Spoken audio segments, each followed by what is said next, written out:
बिस्मिल्लाहिर्रहमानिर्रहीम। कैसे हैं भैया आप लोग? रटना नहीं है, समझना है। Syntax book board first year chemistry chapter number 5 states of matter liquid.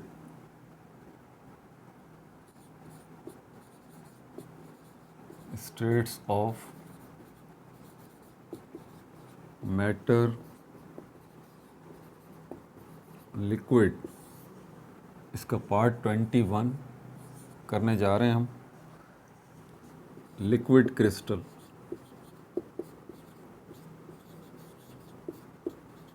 Liquid crystal.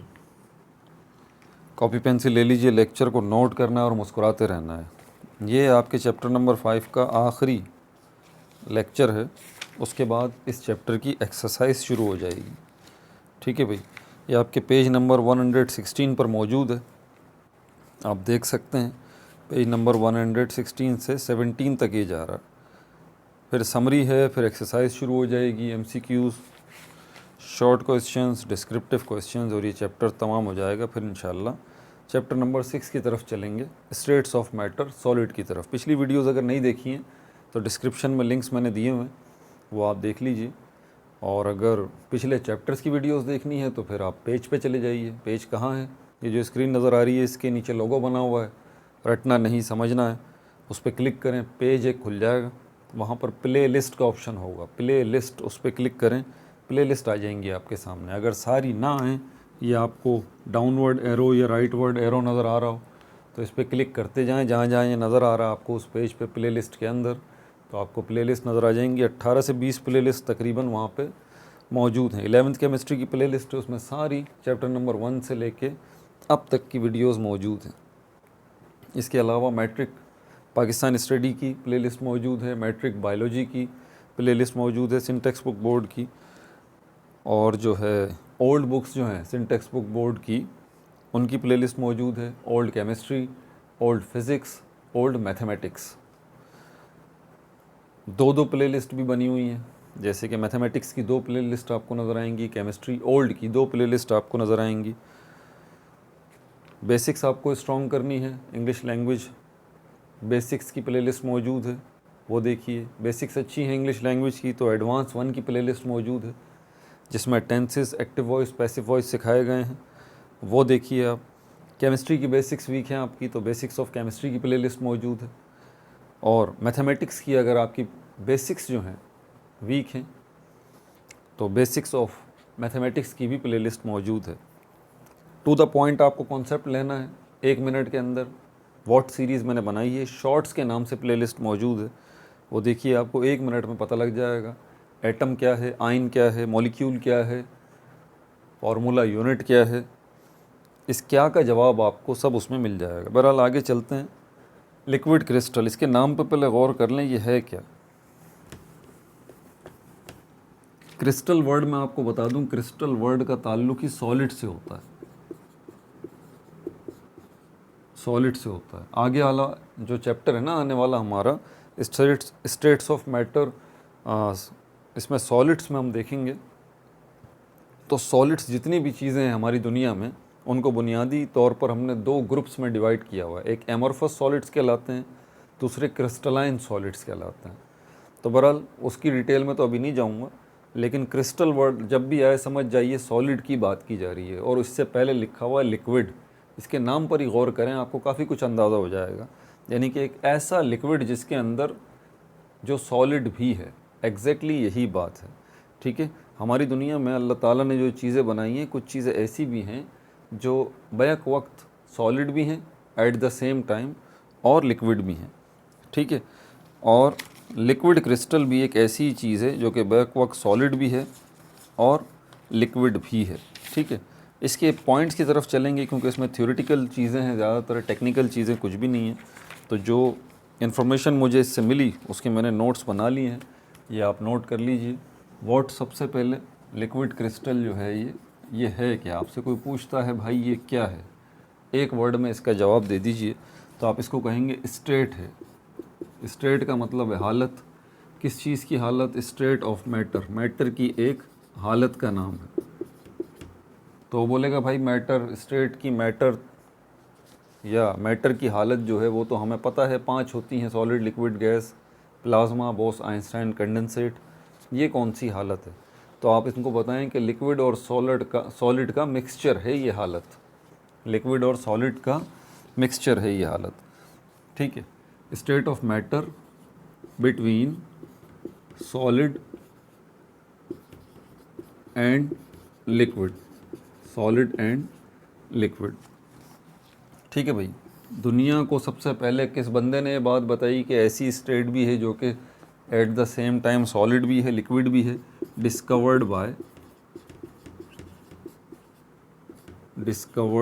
Bye किसने डिस्कवर किया इसको सबसे पहले? फ्रेडरिक रेंटजर 1888 में इन साहब ने इसको डिस्कवर किया था। इनका नाम था फ्रेडरिक रेंटजर।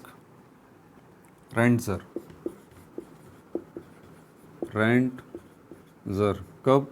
1888 में, 1888 में, ठीक है भाई। कब डिस्कवर किया था? वो ऐसा क्या काम कर रहे थे? कोलेस्ट्रॉल, ये हमारे पास एक कंपाउंड है कोलेस्ट्रॉल, ठीक है। इस तरह बहुत सारे कंपाउंड हैं, केमिकल कंपाउंड होते हैं ना, चीज़ें हैं। कोलेस्ट्रॉल एक चीज़ है, केमिकल कंपाउंड है, उसके डेरिवेटिव्स हैं। क्या कर रहे थे?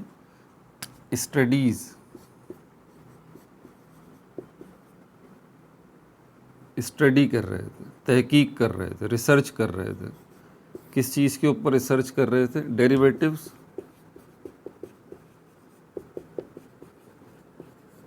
Derivatives of cholesterol. कोलेस्ट्रॉल क्या है भाई? एक केमिकल कंपाउंड है। सोडियम क्लोराइड क्या है? एक केमिकल कंपाउंड है। ग्लूकोज क्या है? एक केमिकल कंपाउंड है। शुगर क्या है? केमिकल कंपाउंड है। तो आप इन सबको एक नाम दे सकते हैं, केमिकल कंपाउंड। कंपाउंड उन चीज़ों को कहा जाता है जो एक से ज़्यादा किस्मों के एटम से मिलके बनते हैं। H2 जो है, हाइड्रोजन गैस जो है, ये केमिकल कंपाउंड नहीं है। केमिकल ज़रूर है, केमिकल कंपाउंड नहीं है, ठीक है। ऑक्सीजन गैस O2 केमिकल ज़रूर है, केमिकल कंपाउंड नहीं है। Cl2 क्लोरीन गैस केमिकल ज़रूर है, केमिकल कंपाउंड नहीं है। H2O वाटर केमिकल भी है, कंपाउंड भी है। केमिकल कंपाउंड क्यों? क्योंकि H2O के अंदर डिफरेंट एटम्स हैं। समझ आ रही है बात? कंपाउंड उन्हीं चीज़ों को कहा जाता है जो एक से ज़्यादा किस्मों के एटम से मिलके बनती हैं। तो कोलेस्ट्रॉल भी इसी तरह एक केमिकल कंपाउंड है, ठीक है। केमिकल कंपाउंड की आसान सी डेफिनेशन क्या है? ऐसी चीज़ें जो कि एक से ज़्यादा किस्मों के एटम से मिलके बनती हैं, आप उसको केमिस्ट्री में स्टडी करते हैं, उसको हम केमिकल कंपाउंड कहते हैं। समझ में आ गई बात? खाने वाला नमक जो है वो एक आम इंसान के लिए खाने वाला नमक है, ठीक है, लेकिन एक केमिस्ट्री के स्टूडेंट के लिए वो एक केमिकल कंपाउंड है, NaCl। समझ में आ गई बात आपको? तो केमिकल कंपाउंड केमिस्ट्री की दुनिया का लफ्ज़ है। किनको कहा जाता है केमिकल कंपाउंड? ऐसी चीज़ों को जो मुख्तलिफ एटम से मिलके बनती हैं। तो कोलेस्ट्रॉल भी एक केमिकल कंपाउंड ही है, ठीक है। अब कोलेस्ट्रॉल को स्टडी कर रहे थे, वो कोलेस्ट्रॉल को स्टडी नहीं कर रहे थे, कोलेस्ट्रॉल एक ग्रुप का नाम है। समझ में आ गई बात? जैसे कि प्लांट वर्ड है, प्लांट वर्ड जो है, प्लांट, ये भी एक वर्ड है ना, ये भी एक नाम है ना। आज अम्मी ने खाने में क्या बनाया? वेजिटेबल बनाई। अगर यही बात यूँ कह दी जाए कि अम्मी ने जो है वो प्लांट्स बनाए खाने में, तो बात तो सही है, बुरी तो नहीं है ना, बात तो सही है। लेकिन प्लांट बनाए हैं अम्मी ने तो क्लियर नहीं हो रही बात कि कौन सी किस्म के प्लांट बनाए, क्योंकि प्लांट तो बहुत सारी वैरायटी के हैं। आप बताते हैं कि ये कौन सा प्लांट है? स्पिनच है, स्पिनच है, पालक जिसको कहते हैं, पालक। आज अम्मी ने पालक बनाई है, तो हम ये भी कह सकते हैं अम्मी ने प्लांट बनाए हैं खाने में, तो गलत तो नहीं है ना, बात तो सही है। लेकिन ज़रा डेरिवेटिव वर्ड पर गौर करें। डेरिवेटिव्स का मतलब होता है वो चीज़ें जो कि बड़ी चीज़ों में से छोटी चीज़ें निकलती हैं।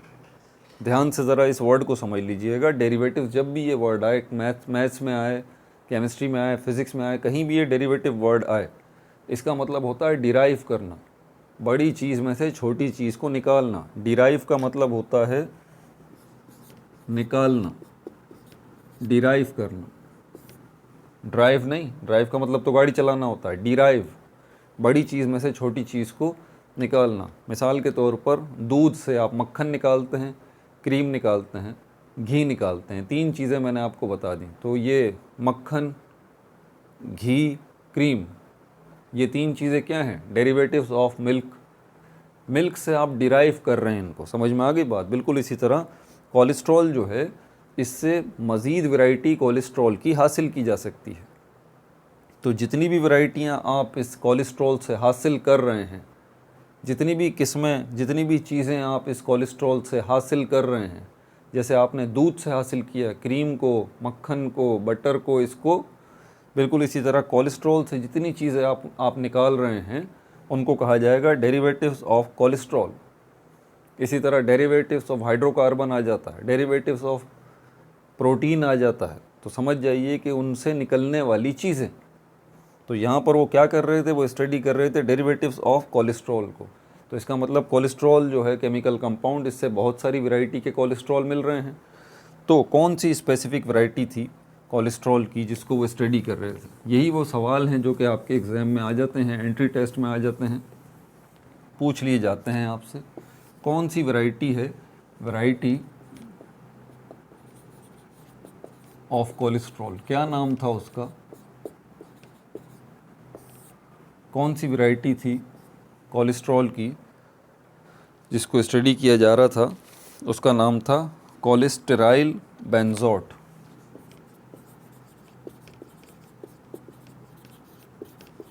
कोलेस्टेराइल डैश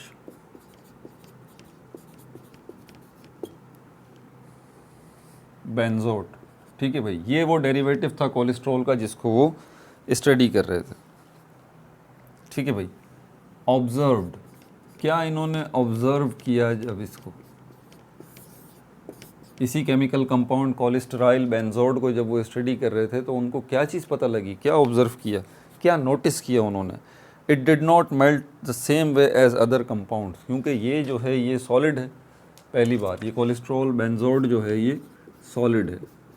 सॉलिड चीज़ों को आपको पता है, हम हीट देते हैं तो क्या होता है? हीट देने पे एक टेम्परेचर ऐसा आता है जिस पे वो मेल्ट होते हैं, जिस पे वो मेल्ट होते हैं, पिघल जाते हैं। और उसी टेम्परेचर को, जिस पर कोई सॉलिड मेल्ट होना शुरू करता है, उसी टेम्परेचर को आप उस सॉलिड का कहते हैं मेल्टिंग पॉइंट। जैसे नमक है, सॉल्ट है, वो 800 डिग्री सेंटीग्रेड पे, 801 डिग्री सेंटीग्रेड पे सोडियम क्लोराइड जो है वो मेल्ट होना शुरू करता है। तो जो मेल्टिंग पॉइंट है सोडियम क्लोराइड का, सॉल्ट का, कॉमन सॉल्ट का, टेबल सॉल्ट का, वो कितना है? वो है 801 degree centigrade.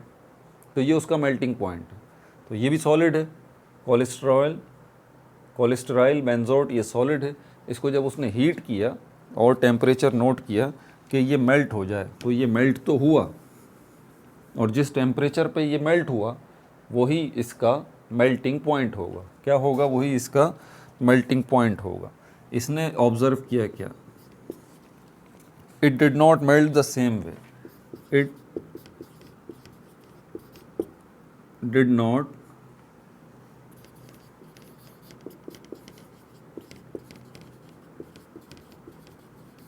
Melt the same वे, ये उसी तरह से मेल्ट नहीं हो रहा था एज अदर कंपाउंड्स, जैसे कि दूसरे कंपाउंड्स मेल्ट हो रहे थे। एज अदर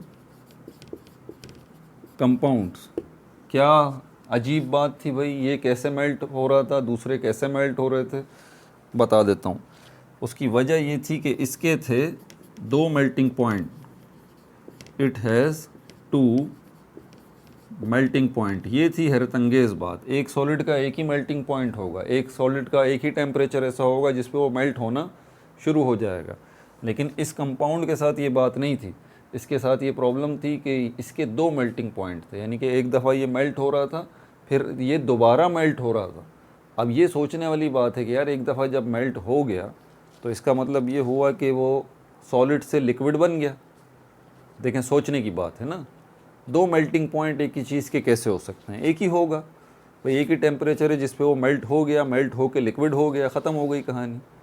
अब आगे थोड़ी ना कोई, वो तो लिक्विड बन चुका ना। मेल्टिंग पॉइंट का मतलब क्या है? वो टेम्परेचर जिस पर कोई सॉलिड लिक्विड में कन्वर्ट होना स्टार्ट होता है। तो ये तो सॉलिड से लिक्विड बन चुका पहले मेल्टिंग पॉइंट के ऊपर, तो अब क्या एक और मेल्टिंग पॉइंट आएगा इस लिक्विड का?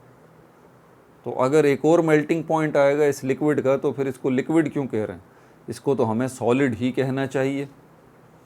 लेकिन बात को ज़रा समझिएगा, अभी बताता हूँ। तो यहाँ पर इट हैज़ 2 मेल्टिंग पॉइंट्स, तो ये बात नोट की उसने कि इसके 2 मेल्टिंग पॉइंट हैं, 2 मेल्टिंग पॉइंट हैं।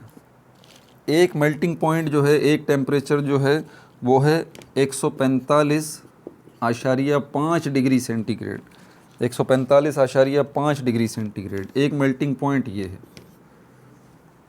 तो ये कोलेस्टेराइल बेंजोड जो है ये सॉलिड ये लिक्विड में कन्वर्ट हो चुका 145.5 डिग्री सेंटीग्रेड पे। लेकिन ये जो लिक्विड इसको मिला, ये लिक्विड जो है वो आम लिक्विड जैसा नहीं था।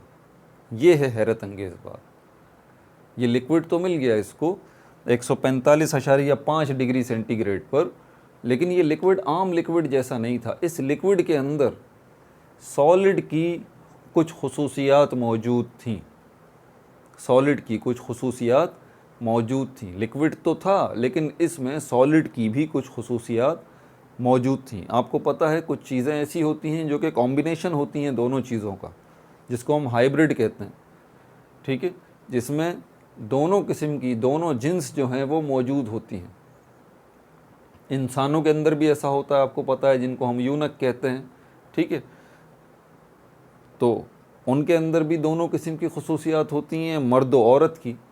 इसी तरह चीज़ों के अंदर भी हमारी चीज़ें नज़र आती हैं कि कुछ ऐसी चीज़ें होती हैं जिनमें सॉलिड और लिक्विड दोनों की खुसूसियात मौजूद हैं। तो ये इस टेम्परेचर पे जो उनको लिक्विड मिला, उसको जब उन्होंने स्टडी किया तो उन्होंने देखा कि यार ये लिक्विड तो है लेकिन इसमें कुछ सॉलिड की खुसूसियात भी हैं।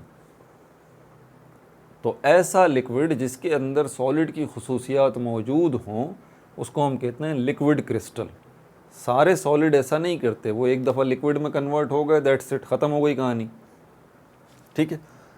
लेकिन अब इसने क्या किया, अब इसने टेम्परेचर देना बंद नहीं किया, टेम्परेचर देना बंद नहीं किया। 145.5 पे उसको तो एक लिक्विड तो मिल गया। इसी लिक्विड को जिसमें सॉलिड की क्वालिटीज़ थी, इसी लिक्विड को जिसको बाद में लिक्विड क्रिस्टल का नाम दिया गया, जिसमें सॉलिड की क्वालिटीज़ थी, इसको इसने मज़ीद हीट किया।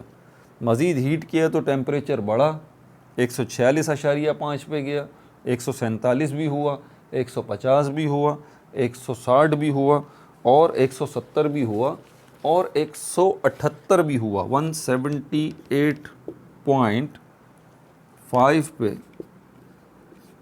उसने देखा कि ये लिक्विड जो है दोबारा मेल्ट हुआ। दोबारा मेल्ट हुआ किस सेंस के अंदर कि ये लिक्विड जो है एक और लिक्विड में कन्वर्ट हो गया, ये लिक्विड जो है एक और लिक्विड में कन्वर्ट हो गया।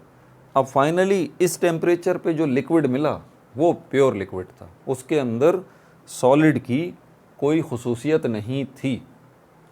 तो अब उसको बात समझ में आई कि ये जो कोलेस्टेराइल बेंजोट है, अगर इन दो टेम्परेचर्स के दरमियान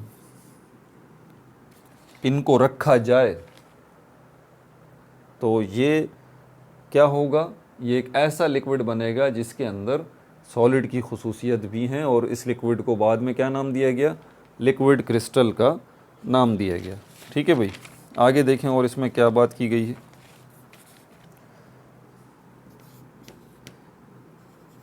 एट 145.5 डिग्री सेंटीग्रेड इस टेम्परेचर के ऊपर इसको जो लिक्विड मिला वो कैसा था, क्लाउडी लिक्विड। ये जो लिक्विड इसको मिला ये क्लाउडी लिक्विड था। क्लाउडी लिक्विड ऐसा लिक्विड जो क्लियर नहीं था, ट्रांसपेरेंट नहीं था, बिल्कुल साफ नहीं था, बल्कि अंदर उसको धब्बे धब्बे से नज़र आ रहे थे उसको धब्बे धब्बे से नज़र आ रहे थे, ठीक है, क्लाउड से नज़र आ रहे थे, डस्ट मट्टी सी नज़र आ रही थी। लिक्विड तो वो बन गया था लेकिन उस लिक्विड के अंदर भी बहुत सारी मट्टी डस्ट वगैरह उसको नज़र आ रही थी। तो इस टेम्परेचर पे इसको एक क्लाउडी लिक्विड मिला, ठीक है।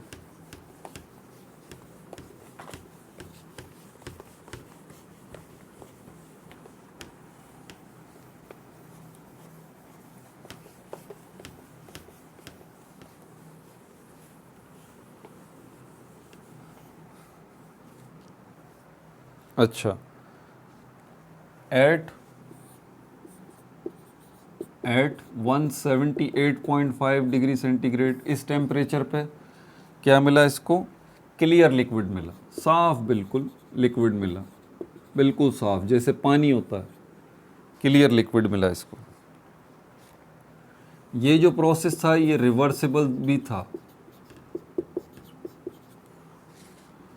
रिवर्सिबल भी था, मतलब ये कि रिवर्स भी हो सकता था। दोबारा ये इस टेम्परेचर पे पहुंच के आपको जो क्लियर लिक्विड मिल गया है, अब इसको टेम्परेचर देना बंद कर दें तो धीरे धीरे टेम्परेचर पीछे आएगा, दोबारा 145.5 और 178.5 की रेंज में आ जाएगा, 170 पे आ जाएगा, ये खुद ही आना शुरू हो जाएगा, ठीक है। और दोबारा फाइनली इस टेम्परेचर पे पहुंच के क्या बन जाएगा, ये सॉलिड बन जाएगा, पुरानी हालत में आ जाएगा। और टेम्परेचर फिर और ख़ुद ब खुद नीचे होना, टेम्परेचर तो रुकता नहीं है ना, तो ये प्रोसेस रिवर्सिबल है। आप थोड़ा सा टेम्परेचर बढ़ाएंगे तो ये दोबारा पुरानी पोजीशन में आ जाएगा। इसकी नेचर क्या है? जब हम नेचर की बात करते हैं ना तो हम इसके ओरिजिन की बात करते हैं। हमारी दुनिया में दो ही किस्मों की चीज़ें हैं, या तो जानदार चीज़ें हैं या बेजान चीज़ें हैं, ठीक है। तो जानदार चीज़ें जो हैं उनको ऑर्गेनिज़म कहा जाता है, और बेजान चीज़ें जो हैं उनको इनऑर्गेनिज़म कहा जाता है। इन लग जाता है साथ। तो जानदार चीज़ों से जो हमें हासिल होती हैं चीज़ें उनको ऑर्गेनिक कंपाउंड्स कहा जाता है, और जो बेजान चीज़ों से हमें हासिल होती हैं उनको इनऑर्गेनिक कंपाउंड कहा जाता है। अब यहाँ फर्स्ट ईयर के बच्चे, हो सकता है आप मुझसे लड़ पड़ें कि सर ये पुरानी डेफिनेशन हो गई है, अब इसको ना बताएं दोबारा कि ये चीज़ें जो हमें ऑर्गेनिज़म से मिलती हैं उनको ऑर्गेनिक कंपाउंड कहते हैं, जो बेजान चीज़ों से हमें चीज़ें हासिल होती हैं उनको इनऑर्गेनिक कहा जाता है। तो ये पुरानी डेफिनेशन ना बताएं, नई डेफिनेशन बताएं। भाई पुरानी डेफिनेशन इसलिए बता देता हूँ क्योंकि बच्चे को टू द पॉइंट क्लिक हो जाता है, बड़ी आसान सी बात है।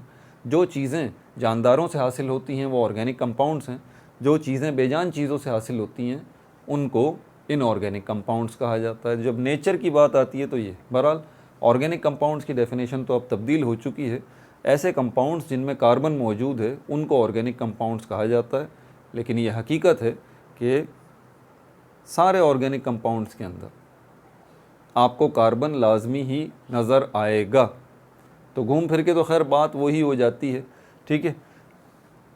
और ये एक अलग बहस है, इसको तो हम ऑर्गेनिक केमिस्ट्री के अंदर डिस्कस करेंगे। बहरहाल जब नेचर की बात आए तो ऑर्गेनिक और इनऑर्गेनिक आप जहन में अपने ले आइएगा। ये जो हमारे पास ऐसी चीज़ें हैं जो कि इस किस्म का बर्ताव करती हैं, ऐसी चीज़ें, ऐसे सॉलिड्स जो हैं जो लिक्विड होने के बाद, ऐसे लिक्विड जिनको हम लिक्विड क्रिस्टल कह सकते हैं, ऐसे लिक्विड्स जिनको हम लिक्विड क्रिस्टल कह सकते हैं, ये ज़्यादातर क्या है? मोस्टली ऑर्गेनिक है, मोस्टली ऑर्गेनिक है। यानी कि ये ऐसे कंपाउंड्स हैं जो हमें ऑर्गेनिज़म से हासिल होते हैं, या फिर ये ऐसे कंपाउंड्स हैं जिनके अंदर आपको कार्बन जो है वो नज़र आएगा लाजमी, ठीक है। कुछ ऐसे हैं जो कि मिक्सचर ऑफ ऑर्गेनिक और इनऑर्गेनिक है, mixture of organic and inorganic है। यानी कि कुछ लिक्विड क्रिस्टल्स ऐसे हैं जो कि ऑर्गेनिज़म से हासिल होते हैं, कार्बन कंपाउंड्स होते हैं उनके अंदर, वो कार्बन कंपाउंड्स होते हैं, उनमें कार्बन मौजूद होता है। ज़्यादातर लिक्विड क्रिस्टल्स ऑर्गेनिक हैं, समझ में आ गई बात आपको।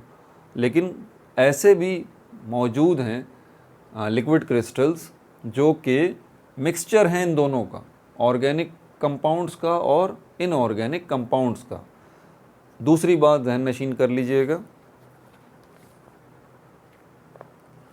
कुछ चीज़ें दुनिया में नेचुरली तैयार हो रही होती हैं, ठीक है, नेचुरली, कुदरती तौर पे, जैसे पानी का बनना।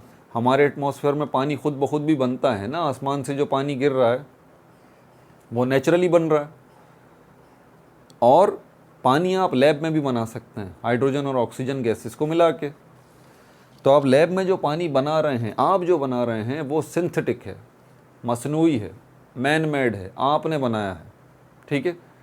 और जो आपके एटमॉस्फेयर में पानी बन रहा है बारिश की सूरत में, वो नेचुरल है। तो ऐसी चीज़ें जिनको लिक्विड क्रिस्टल कहा जाता है, ये हमारी नेचर के अंदर, हमारी दुनिया में कुदरती भी मौजूद हैं, कुदरती बनती हैं, ठीक है। और आप इनको लैब में भी बना सकते हैं। तो वो लिक्विड क्रिस्टल जो कि कुदरती बन रहे हैं वो नेचुरल हैं, और वो लिक्विड क्रिस्टल जो कि लैब में तैयार कर रहे हैं साइंटिस्ट या माहिरीन, वो सिंथेटिक हैं। समझ में आ गई बात। तो ये लिक्विड क्रिस्टल कहाँ मौजूद है भाई, इस नाम से तो आप वाकिफ़ होंगे, LCD, आपके कंप्यूटर की LCD, यानी कि आसान लफ्ज़ों में LCD को हम कहते हैं स्क्रीन, यही कहते हैं ना, स्क्रीन। तो आपके कंप्यूटर की स्क्रीन, लैपटॉप की screen, wrist watches, smart watches जो हैं उनकी स्क्रीन, आपके मोबाइल की स्क्रीन, सबको आप एक नाम देते हैं LCD। क्या मतलब है LCD का भाई? इसका मतलब है लिक्विड, इसका मतलब है क्रिस्टल, इसका मतलब है डिस्प्ले। मतलब आपकी जो स्क्रीन बनी हुई है असल में वो कौन से स्टेट ऑफ मैटर से बनी हुई है, जिसको हम लिक्विड क्रिस्टल कहते हैं। लिक्विड क्रिस्टल वहाँ मौजूद है जिससे आपको डिस्प्ले मिल रहा है, इसीलिए इस स्क्रीन को LCD कहा जाता है। अब नेचुरली जो दुनिया में ये लिक्विड क्रिस्टल कहीं से आप ढूंढ के ला रहे हैं और उससे अपने मोबाइल की स्क्रीन्स बना रहे हैं, तो ये तो बड़ा टाइडी काम है, बहुत थका देने वाला काम है। आपको क्या पता दुनिया में कहाँ कहाँ किन किन जगहों पर ये लिक्विड क्रिस्टल कुदरती तौर पे बन रहा है। तो बेहतर ये है कि इस लिक्विड क्रिस्टल को आप लैब में बना लें, ठीक है। तो साइंटिस्ट जो हैं उन्होंने लिक्विड क्रिस्टल लैब में बना लिया है, और आपके मोबाइल फ़ोन्स की स्क्रीन पे जो लिक्विड क्रिस्टल है, कंप्यूटर, लैपटॉप, इनमें जो है वो क्या है, वो आर्टिफिशियल है, ठीक है भाई। शुक्र अल्हम्दुलिल्लाह, समझ में आ गई बात। आगे चलते हैं।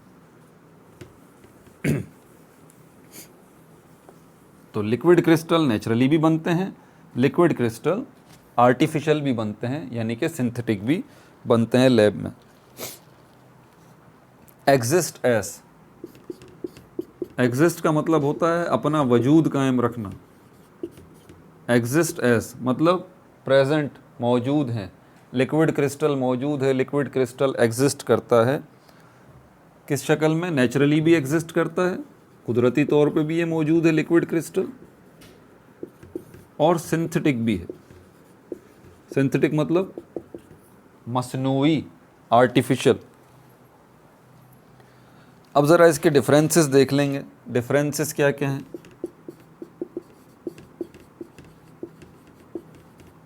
क्योंकि ये बात जहन में रखिएगा कि लिक्विड क्रिस्टल जो है वो मिक्सचर है लिक्विड और सॉलिड का। तो इसका मतलब इस लिक्विड क्रिस्टल के अंदर कुछ मामलात लिक्विड के हैं, कुछ मामलात सॉलिड के हैं, ये बात जहन में रखिएगा। तो आम लिक्विड से या आम सॉलिड से क्या फ़र्क है इसके अंदर, हम इन फ़र्क को देखने जा रहे हैं। ये छोटा सा क्वेश्चन एग्जाम में आ सकता है। तो ये फ़र्क क्या है?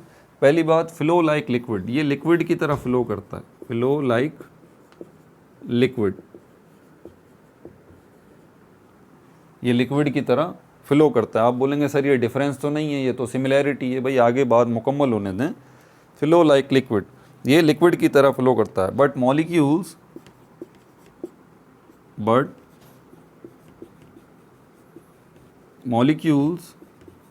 आर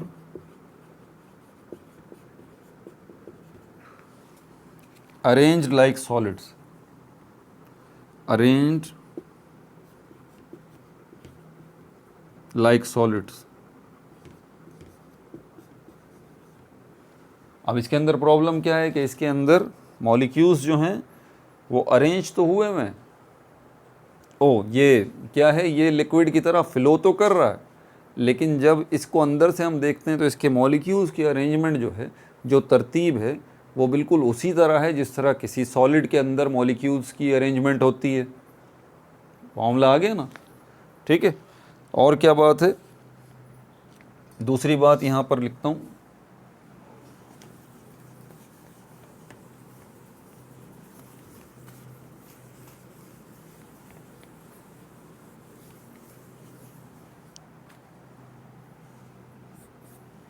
दूसरी बात है liquid crystal have optical properties.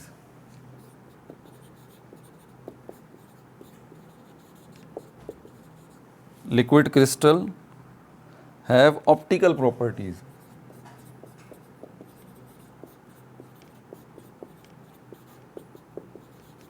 Optical properties, liquid crystal जो है इसके अंदर ऑप्टिकल प्रॉपर्टीज़ हैं, ऑप्टिक्स की खसूसियात हैं।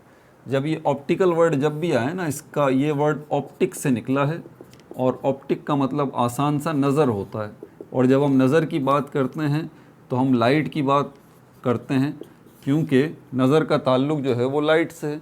लाइट होती है तो आपको नज़र आता है। समझ में आ गई बात? तो लाइट, नज़र, ऑप्टिक्स, ऑप्टिकल प्रॉपर्टीज़, खसूसियात, ताल्लुक बन गया। लाइट्स की खसूसियात, आपको पता है 4 किस्म की खसूसियात होती हैं हमारे पास ऑप्टिकल प्रॉपर्टीज़ के अंदर। स्कैटरिंग, सॉलिड की अगर हम बात करते हैं,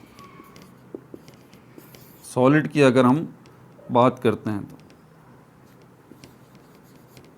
स्कैटर, स्कैटर का मतलब होता है बिखर जाना। आपको पता है लाइट किसी सॉलिड पे पड़ती है तो उससे टकरा कर लाइट बिखर भी जाती है, लाइट एब्जॉर्ब भी होती है। लेकिन ये स्कैटरिंग इफ़ेक्ट, ठीक है, ये आपको सॉलिड शो करते हैं, जबकि लिक्विड्स में आपको उन पे जब लाइट पड़ती है तो स्कैटरिंग इफ़ेक्ट नज़र नहीं आता।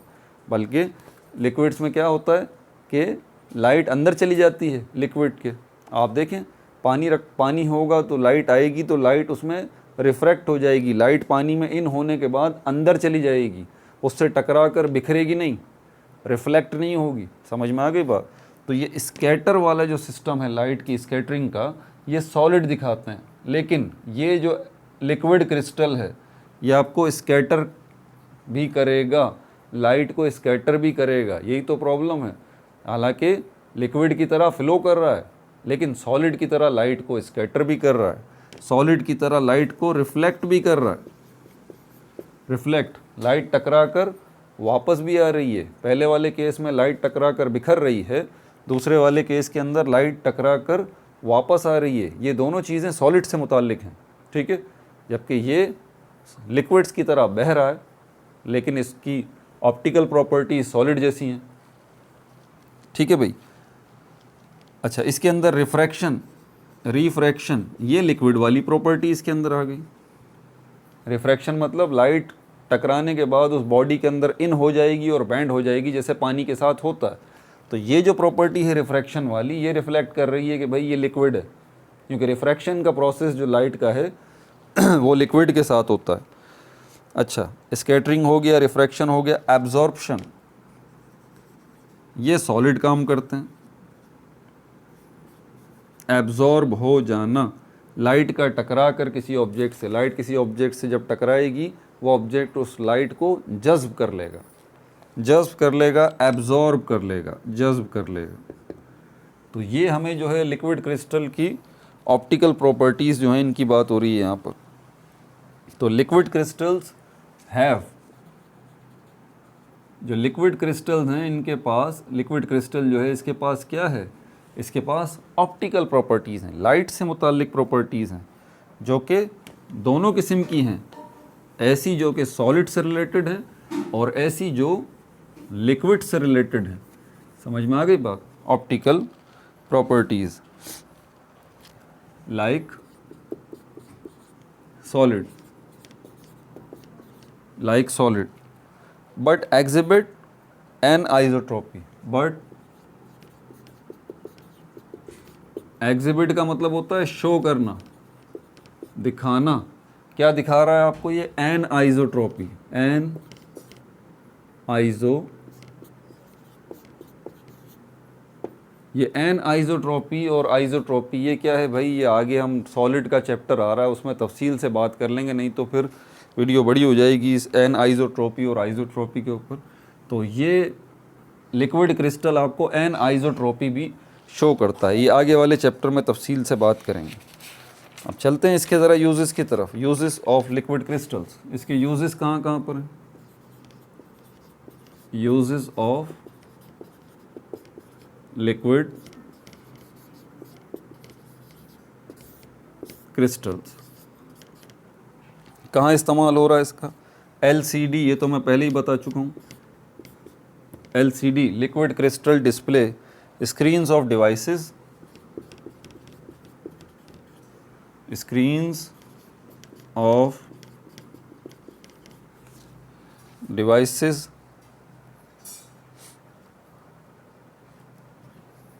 कौन कौन सी डिवाइसेस हैं जिनकी स्क्रीन्स में इस LC लिक्विड क्रिस्टल का यूज़ हो रहा है? रिस्ट वॉचेस हैं, मोबाइल फ़ोन्स हैं,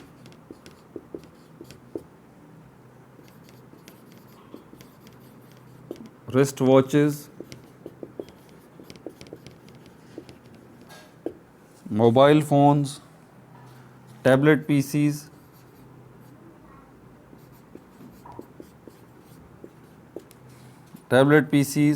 screens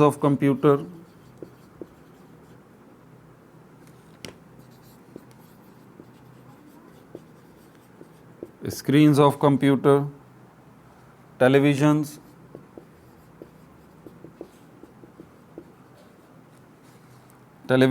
pH meters,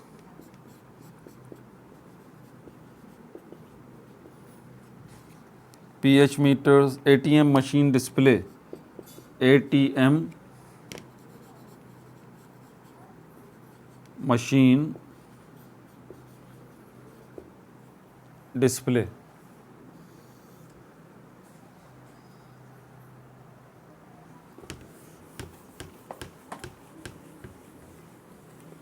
देख रहे हैं आप कहाँ कहाँ इसका यूज़ हो रहा है। आपको शुक्रिया बोलना चाहिए फ्रेडरिक को, जिन्होंने 1888 में इसको डिस्कवर किया, और उन साइंटिस्ट हजरात को जिन्होंने ये चीज़ें बनाई जो आप आज यूज़ कर रहे हैं।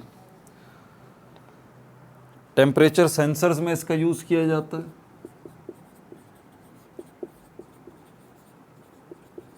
टेम्परेचर सेंसर्स मतलब ऐसी डिवाइसेस जो कि हीट को डिटेक्ट कर लेती हैं कि यहाँ हीट मौजूद है। ठीक है, टेम्परेचर सेंसर्स जैसे कि थर्मोमीटर्स, वो वाला थर्मोमीटर नहीं जो कि आपके डॉक्टर के पास होता है। ठीक है, और भी बहुत सारी किस्मों के थर्मोमीटर्स होते हैं। ठीक है भाई, जिनके अंदर टेम्परेचर सेंसर्स लगे होते हैं, उनके अंदर इस लिक्विड क्रिस्टल का यूज़ किया जाता है। Faulty connection meters in micro electronic circuits to detect, पता चलाने के लिए छोटे छोटे कंप्यूटर सर्किट्स होते हैं, जैसे कि आपके मोबाइल के अंदर भी एक सर्किट लगा हुआ है। ठीक है, फॉल्टी कनेक्शंस अगर उसके अंदर हों, पता चलाने के लिए faulty connections in microelectronic circuits, faulty connections in microelectronic circuits,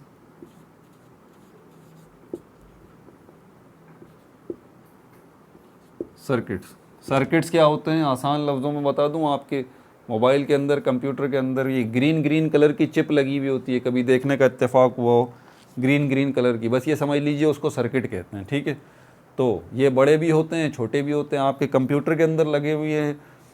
ठीक है, उसके अंदर जो मदरबोर्ड होता है पूरा का पूरा देखें ग्रीन सा नज़र आ रहा होगा आपको, तो वो भी क्या है, वो भी एक सर्किट है। और इलेक्ट्रॉनिक सर्किट है, माइक्रो इलेक्ट्रॉनिक सर्किट। लेकिन आपके मोबाइल के अंदर जो लगा हुआ होगा सर्किट, वो छोटा सा होगा, जो रिस्ट वॉच होगी, स्मार्ट रिस्ट वॉच जो होगी, उसके अंदर जो सर्किट लगा होगा छोटा सा होगा। तो वहाँ पर अगर कोई फॉल्ट हो जाए तो भाई उसको कौन डिटेक्ट करेगा, वो तो सर्किट खुद इतना सही है, नज़र ही नहीं आ रहा अपनी आँख से। ठीक है, तो वहाँ पर जो है ये आपका लिक्विड क्रिस्टल काम करेगा।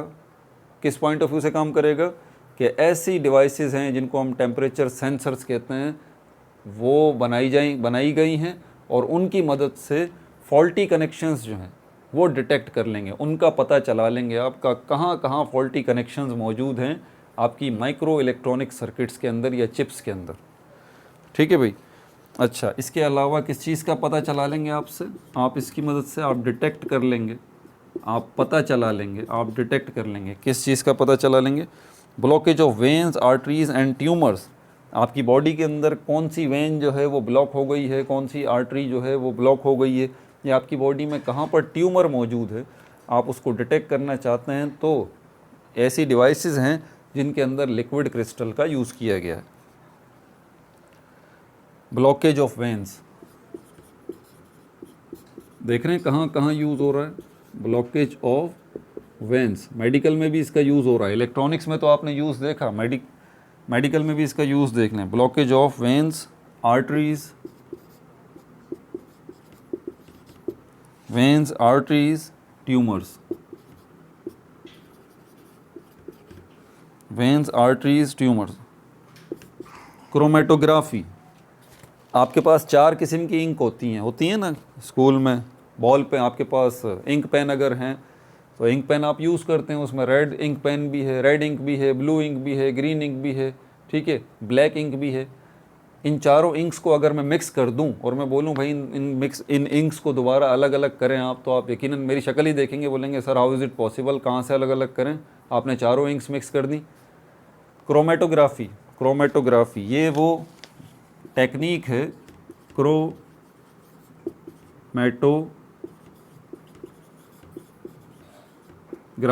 क्रोमेटोग्राफी ये वो टेक्निक है कि अगर आप लिक्विड्स जो हैं बहुत सारे वो मिक्स हुए हुए हों, उनका मिक्सचर बना हुआ हो, तो अलग अलग लिक्विड आपको कैसे हासिल करना है, इसमें बहुत सारे मेथड्स हैं, पूरी एक ब्रांच है, पूरा एक सब्जेक्ट है ये, तो क्रोमेटोग्राफी उसको कहा जाता है। तो जो क्रोमेटोग्राफी की टेक्निक्स जानता होगा वो इन चारों इंक्स को अलग कर सकता है जिनको आपने मिक्स कर दिया फाउंटेन पेन की, ठीक है।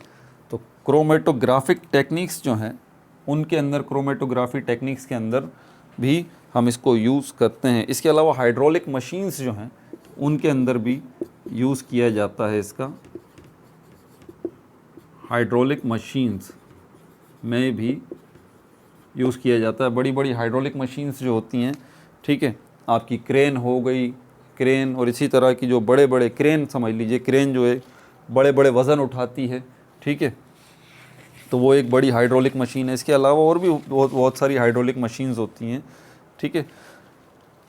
तो हाइड्रोलिक मशीन्स कौन सी होती हैं? ऐसी मशीन्स जिसके अंदर हाइड्रा पानी को कहते हैं, ठीक है, लेकिन यहाँ पर पानी की बात नहीं की जा रही, लिक्विड इस सेंस में लिया जा रहा है, लिक्विड्स को यूज़ किया जाता है वहाँ पर, मशीन्स के अंदर लिक्विड्स को यूज़ किया जाता है। उनके बहुत सारे काम होते हैं, उसकी डिटेल तो अभी मैं यहाँ नहीं बता सकता, फ़िज़िक्स में मैंने सारी डिटेल इसके ऊपर बताई है, आप देखना चाहते हैं तो प्लेलिस्ट मौजूद है फ़िज़िक्स की, तो ये सारी डिटेल उसके अंदर मौजूद है, ठीक है भाई। ये हमारा चैप्टर तमाम हुआ। नेक्स्ट चैप्टर के अंदर अब हम जो है इसकी एक्सरसाइज जो है, MCQs जो है वो करेंगे। अपना बहुत ज़्यादा ख्याल रखिएगा। No like, no subscribe, only share.